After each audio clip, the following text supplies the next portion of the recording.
Bonjour à tous et aux étudiants de français. J'espère que vous irez bien toujours, notamment dans cette situation de pandémie. Ce que vous regardez dans votre écran, nous allons discuter les textes de français pour améliorer notre compréhension écrite à l'aide de cette méthode en titre compréhension écrite pré-intermédiaire. À la 11e séance, nous parlons sur le texte suivant dans le sujet 4, dans le sujet 5. Le premier, carnet de voyage. Pour inciter mon homme à participer aux tâches, j'adopte la méthode des machos. Nous avons demandé aux internautes de monde.fr de témoigner de leurs difficultés à avoir un partage équitable des tâches domestiques et parentales, encore assumées à 80% par les femmes dans leur couple. Témoignage. Nous pratiquons l'alternance chaque semaine par Corinne. Depuis 5 ans, nous alternons la responsabilité de la maison. Chaque semaine, la personne en charge, lui ou moi, s'occupe de tout organiser, les menus, les courses, les déplacements des enfants, etc. Sauf les poubelles et le recyclage, c'est lui, et le linge, c'est moi. Tout est fait par mon mari, par une épouse privilégiée. Mon témoignage est contraire à la normale. À la maison, tout est fait par mon mari, sauf la cuisine et le nettoyage des sanitaires. C'est notre accord, la personne la plus présente à la maison fait le plus. J'adopte la méthode des machos, l'incompétence par l'ordre. Pour inciter mon homme à participer aux tâches domestiques, j'adopte la méthode des machos. Je suis absolument incompétente pour le repassage, le ménage ou la cuisine. Il me reste assez à faire. Vérifier les devoirs des enfants, organiser leurs différentes activités, etc. D'après Le Monde, 8 mars 2011. Di sampingnya sudah ada lemma difficile.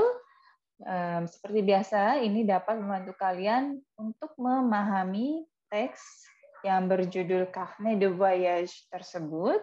Dan di bawahnya juga sudah terdapat question de compréhension que vous devez répondre basé sur votre compréhension de texte.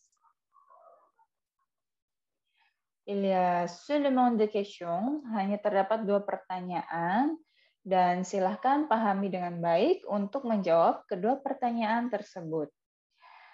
Kita lanjutkan dengan teks yang berikutnya, yaitu teks berjudul Raconter des événements passés.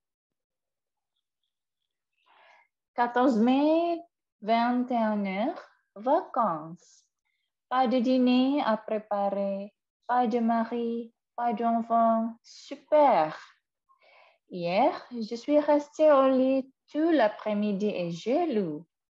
Je n'ai pas fait le ménage, je n'ai pas couru pour prendre le bus, je n'ai pas fait les courses. Quel bonheur! Ce soir, je suis allée dans un petit resto près de la plage et ce matin, j'ai dormi jusqu'à 10h30. Cet après-midi, je suis sortie de l'hôtel à 3h et j'ai marché sur la plage. C'est tout. Nice, c'est magnifique. 16 mai, minuit. Aujourd'hui, journée soleil, détente et lecture sur la plage. J'ai rencontré des gens sympas qui sont venus en vacances et sont arrivés hier matin. Ce soir, nous avons dansé après le dîner. Ce matin, Thomas a téléphoné. Il me demande de rentrer, mais je suis en vacances. 18 mai, 18 heures. Hier, je suis partie toute la journée. J'ai visité des musées, le musée Matisse et le musée Chagall. Aujourd'hui, j'ai pris le bus et j'ai visité la région Antibes, Juan-les-Pins, Saint-Paul-de-Vence. Thomas a encore appelé ce matin. Il a laissé un message à l'hôtel. Je dois rentrer demain. Mais j'ai décidé une chose importante cette semaine. Maintenant, une semaine de vacances seule chaque année. Et à partir de demain, tu changes à la maison. Si vous comprenez bien le texte, ce texte est très intéressant pour les femmes, surtout les femmes qui sont femmes de ménage comme moi. Ini benar-benar sangat menarik karena memang aktivitas ibu rumah tangga itu sangat menjemukan ya. Butuh liburan yang dapat merefresh kembali pikiran dan tenaga kita untuk memulai aktivitas yang sama.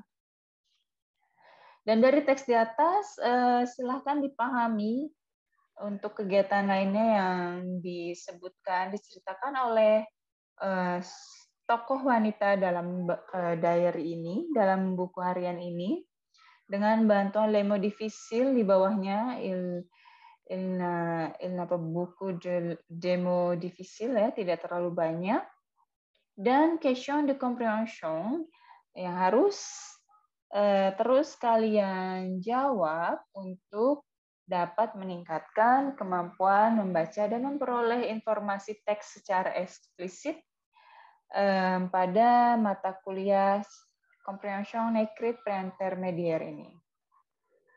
Terdapat 4 pertanyaan, silahkan dipahami dengan baik dan tentu jawab berdasarkan pemahaman kalian dari teks tersebut.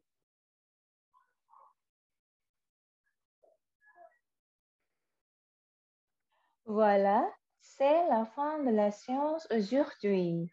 Pour vous pratiquer, relisez le texte pour que vous ayez la bonne prononciation. À la semaine prochaine!